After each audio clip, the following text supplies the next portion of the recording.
দর্শক, স্বাগতম টিটিএন লাইভে। আমি সাথে আছি মোহাম্মদ আহসানুল হক। আজকে আপনাদেরকে মৎস্য অবতরণ কেন্দ্রের সার্বিক পরিস্থিতি সম্পর্কে জানাবো। আমরা দেখতে পাচ্ছি মৎস্য অবতরণ কেন্দ্রে ইলিশের যেই আহরণ, খুবই অল্প মাত্রার ইলিশ আজকে মৎস্য অবতরণ কেন্দ্রে আমরা দেখতে পাচ্ছি। দর্শক, এই ইলিশের দাম আকাশচুম্বী। 1000 গ্রামের উপরে যে ইলিশ, সেই ইলিশের দাম 1500 থেকে 1600 টাকা। 700 থেকে 1000 গ্রামের যে ইলিশ, এই ইলিশের দাম 1000-এর উপরে।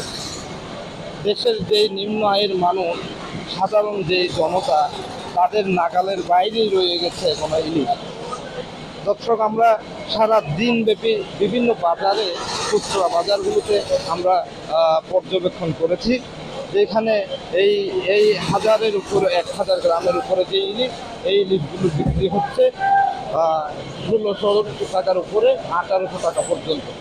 তাহলে সাধারণ মানুষ কীভাবে এগুলো কিনে খাবে, এটাই এখন বড় প্রশ্ন।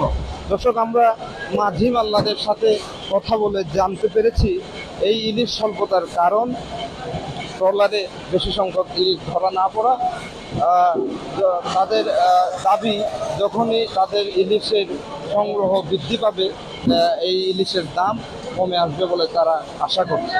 দর্শক, আমরা আরও জানতে পেরেছি প্রচুর বৃষ্টি হওয়ার কারণে সাগরের লবণাক্ততা একটু কমলে আরও বেশি ইলিশ ধরা পড়বে, এরকম তারা মনে করছে। আমরা আপনাদেরকে দেখাতে চাই মৎস্য অবতরণ কেন্দ্রে খুবই অল্প সংখ্যক ইলিশ আছে।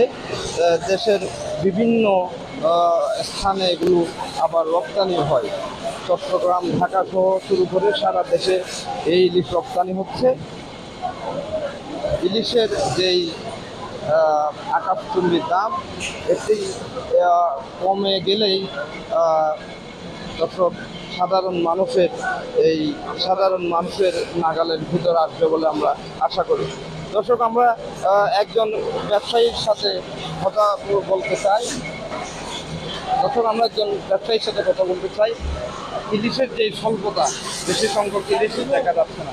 আজকে আপনাদের ইলিশের দাম কেমন? আজকে তো দাম বেশি, এখানে মাছ নাই তো, সব বের হয়ে গেছে।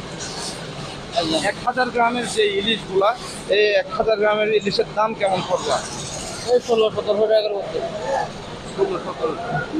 700 থেকে 1000 গ্রামের যে ইলিশ, এই ইলিশের দাম কীরকম? এটা 1200, 1250, 1300 এরকম। আপনারা কি মনে করেন, ইলিশের বেশি মানুষের চাহিদা আছে, কিন্তু সাধারণ মানুষ কিনতে পারছে না? আপনারা এই ইলিশের দাম কবে কমবে বলে মনে করেন?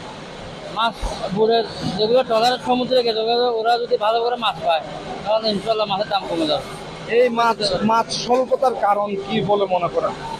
হ্যাঁ, মাছ স্বল্পতার কারণ কেন? মাছ কম ধরা করতে জালে, এটা কেন মনে করেন? এটা ওয়াদার খারাপ হয়ে যাচ্ছে, আর গভীর নিম্নচাপের জন্য একটু মাছ কম করতেছে, এর জন্য। ধন্যবাদ আপনাকে। দর্শক, যেমনটা জানাচ্ছিলেন, বিরূপ আবহাওয়ার কারণে বেশি সংখ্যক ইলিশ ধরা পড়ছে না। আমরা ছিলাম মৎস্য অবতরণ কেন্দ্রে, আপনাদেরকে সার্বিক পরিস্থিতি জানাচ্ছিলাম। আশা করি বিরূপ আবহাওয়া কেটে গেলেই সাধারণ মানুষের নাগালে চলে আসবে ইলিশের দাম। দর্শক, এতক্ষণ আপনাদেরকে দেখাচ্ছিলাম মৎস্য অবতরণ কেন্দ্রের সার্বিক পরিস্থিতি। আমি মোহাম্মদ আহসানুল হক, আপনাদের টিটিএনের সাথে থাকার জন্য সবাইকে অসংখ্য ধন্যবাদ।